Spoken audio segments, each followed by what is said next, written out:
Apakah manusia itu masuk surga karena amalnya? Apakah manusia masuk surga karena amalnya? La. Ketika mendengar ini sahabat kaget dan bingung. Ya Rasulullah, Anda mengatakan barusan manusia tidak akan masuk surga itu karena amalnya. Qala na'am. Iya, kata Nabi. Walau ana, bahkan termasuk aku, kata Rasulullah sallallahu alaihi wasallam. Betapa khawatirnya para sahabat ketika mendengar ucapan Rasul sallallahu alaihi wasallam. Apa kata sahabat? Kalau kita iya sih, tapi bagaimana dengan Rasulullah? Terus kuncinya di mana ya Rasulullah? Kalau seandainya bukan karena rahmat Allah kepada kita semuanya, tidak mungkin kita masuk surga. Tapi apakah kita akan mendapatkan rahmat dari Allah ya Rasulullah? Rasul menjawab, kataba rabbukum ala nafsihi rahmah. Allah sudah menetapkan bagi dirinya bersifat kasih sayang. Allah sudah menetapkan dirinya bersifat kasih sayang. Sebesar apapun dosa kalian, sebanyak apapun maksiat kalian kepada Allah, Allah masih memiliki kecenderungan untuk menatap kalian dengan kasih sayangnya. Dalam hadis qudsi Allah menyebutkan, redaksinya dari Rasul sallallahu alaihi wasallam, inna rahmati ghalabat ghadabi. Sesungguhnya rahmat dan kasih sayangku, kata Allah, melebihi batas-batas kemurkaanku. Semurka apapun Allah kepada seorang hamba, tapi Allah masih memperkenankan dirinya untuk memaafkan hamba itu sendiri. Selagi hamba itu pertama, dia mengakui kesalahannya kepada Allah, mengakui dosanya dan maksiatnya kepada Allah, itu syarat mutlak. Ada orang yang berdoa kepada Allah, ada yang sujud kepada Allah tapi tidak mengakui kesalahannya. Orang solih itu nabi, para rasul, para sahabat, dan orang sebelum kita, orang-orang solih sebelum kita.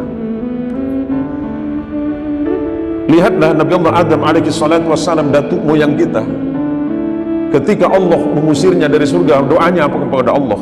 Rabbana zalamna anfusana wa illam taghfir lana wa tarhamna lanakunanna minal khasirin.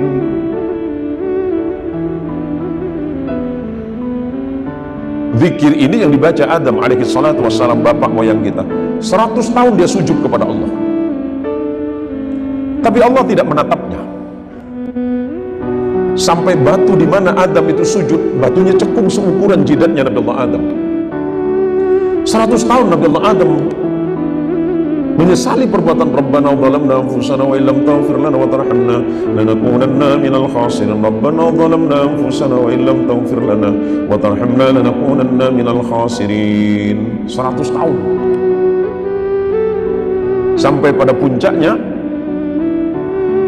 Adam baru sadar, ya Allah, perasaan sujudku sudah panjang ya Allah, tetapi kenapa engkau tidak mengampuni dosaku ya Allah? Engkau tidak menatapku sekali ya Allah. Dan Adam kemudian pernah teringat waktu di surga, Nabi Allah Adam alaihi salatu wassalam sempat melihat bahwa tiang arsy itu kokoh berdiri karena ada kalimat penyangga, la ilaha illallah Muhammadur Rasulullah. Seketika kemudian Nabi Allah Adam mengucapkan kalimat ini, la ilaha illallah Muhammadur Rasulullah. Apa kemudian Allah memerintahkan Adam, ya Adam irfa' ra'sak, wahai Adam angkat kepalamu, qad ghafartu lak, hari ini aku ampuni dosamu Adam. Adam bertanya, ya Allah, apakah karena taubatku ini? Bukan, karena engkau mengucapkan kalimat la ilaha illallah Muhammadur Rasulullah. Ya Allah, aku tahu kalimat la ilaha illallah itu adalah mutlak milikmu, tapi bagaimana dengan Muhammadur Rasulullah? Allah menceritakan kepada Adam, ya Adam, Muhammad itu adalah nabi terakhir yang nanti turun di akhir zaman, ketika peradaban umat sudah sangat hancur sekali, turun Nabi ini, dan ini adalah generasi terakhir dari Nabi yang aku turunkan, kata Allah. Kenapa ketika Nabi Allah Adam mengucapkan kalimat la ilaha illallah Muhammadur Rasulullah, Allah berkenan mengampuni dosa Adam? Karena miftahul jannah la ilaha illallah Muhammadur Rasulullah. Kunci taubat, kunci syahadah, kunci taubat kita kepada Allah tentu harus diawali dengan kalimat la ilaha illallah Muhammadur Rasulullah. Nah, berkaitan dengan yang tadi, kenapa Allah sangat mencintai orang yang rendah hati? Dalam hadis yang lain Rasulullah mengingatkan, man tawadha'a rafa'ahu Allah wa man takabbara wada'ahu Allah. Barang siapa yang punya sifat rendah hati, tawadhu, Allah pasti mengangkat derajatnya. Tetapi barang siapa yang sombong, barang siapa yang sombong kepada Allah, sombong kepada sesama hamba Allah, tidak mau mendengarkan kebenaran, tahu itu benar tapi dia menutup dirinya, maka makna kafir itu berakar dari kata kafaro, menutup dirinya dengan keras. Menutup dirinya dengan keras dari apa? Dari kebenaran. Maka barang siapa yang kata Rasulullah SAW, dia merendahkan hatinya, Allah angkat derajatnya. Nah, potensi untuk tinggi hati itu dimiliki oleh manusia, Pak. Potensi itu ada.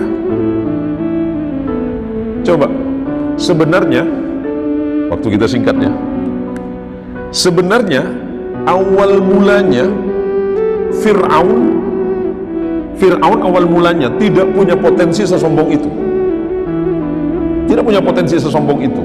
Sampai kemudian datang pembisiknya yang bernama Haman. Haman itu mungkin hari ini sekelas apa ya? Kalau di luar mungkin Perdana Menteri ya. Kalau dulu itu apa, kalau kita hari ini apa Pak ya? Hah? Waduh, nanti malah salah ngomong saya Pak. Pembusuk, nah, bukan pembisik tapi pembusuk. Apa kata Haman? Kalau bahasa kampung kita on gitu kan. Udahlah on, awak itu udah layak dah jadi Tuhan katanya. Sebenarnya Fir'aun awal mulanya gak mau ngaku Tuhan Pak. Cukup mengaku dirinya raja di raja saja. Tapi tiap hari oleh Haman dibisikin terus, on, kamu tuh layak jadi Tuhan. Jadi Fir'aun nanya, layaknya di mana? Kerajaan besar, tidak ada yang menandingi. Kamu sakti, kamu asal tunjuk saja, ditunjuk sama kamu mati. Asal tunjuk, hidup, mati, mati, hidup, hidup. Hujan suruh berhenti, berhenti. Matahari suruh diam, diam. Bulan suruh, bulan tutup, tutup. Jadi potensi untuk menjadi Tuhan itu, kata Haman, kamu sudah pantas. Nah, kita ini memang tidak memiliki Haman. Haman yang ada di diri kita ini kan banyak. Di sekitar kita ini kan selalu ada. Maka potensi untuk menjadi orang yang sombong di hadapan Allah, di hadapan manusia, kita sangat punya potensi itu. Maka kalau seandainya Allah tidak memberikan petunjuk dalam hati kita, niscaya kita ini tidak menjadi manusia yang lembut. Seandainya bukan karena rahmat dan kasih sayang Allah, tidak mungkin kita ini mau sholat di masjid ini. Kalau Allah tidak berikan kelembutan hati kita, tidak mungkin kita ini mau berlapang-lapang di masjid yang mulia ini. Kalau bukan karena Allah melembutkan hati kita, tidak mungkin saudara mau mendengarkan nasihat yang saya sampaikan. Padahal saya sadar bahwa saya tidak lebih baik dari saudara. Saya tidak lebih alim dan lebih pintar dari saudara. Tapi ketika saudara mau mendengarkan nasihat ini, menunjukkan hati saudara sedang dirahmati oleh Allah Subhanahu wa ta'ala. Jadi di samping itu, kesolehan hidup kita ini yang dipuji oleh Allah adalah orang yang punya empati sosial. Nah, ketika Allah menggunakan kata yuqimu wa yuqimuna shalah wa yu'tuz zakah, hubungan kita salat itu kan antara kita dengan Allah, hablum minallah. Tetapi ketika berkaitan wa yu'tuz zakah, berkaitan dengan membayar zakat, infak dan seterusnya. Itu kan hubungan kita dengan manusia yang lain. Allah menginginkan kita ini saling berbuat baik di antara sama manusia. Kesolehan kita kepada Allah harus diimbangi dengan kesolehan sesama manusia. Makanya Allah melembutkan hati manusia agar saling berlapang-lapang hati ketika bertemu. Sebagai penutup jawaban, la tahqiranna minal ma'rufi syai'an walau an talqa akhaka biwajhin talib. Riwayat dari Abu Hurairah radhiyallahu an dalam Sahih Bukhari. Jangan pernah, kata Nabi, jangan pernah menganggap remeh pertemuan seperti ini. Walau antal akhaka biwajhin taliqin, walaupun engkau hanya sekedar membawa senyum saja. Ketemu dengan orang lain senyum, Pak JM ketemu dengan Pak Kanwil senyum, jangan anggap remeh itu, kata Nabi, karena berawal dari situlah Allah menurunkan kasih sayang untukmu. Kalau Allah sudah mencintaimu dan menyayangi, persoalan dunia ini mudah, kata Rasulullah. Jika Allah mampu mengganti siang dan malam itu begitu mudah, mampu mengatur segala kehidupan planet ini dengan gampang, bagaimana dengan kehidupan kita yang sangat mudah ini?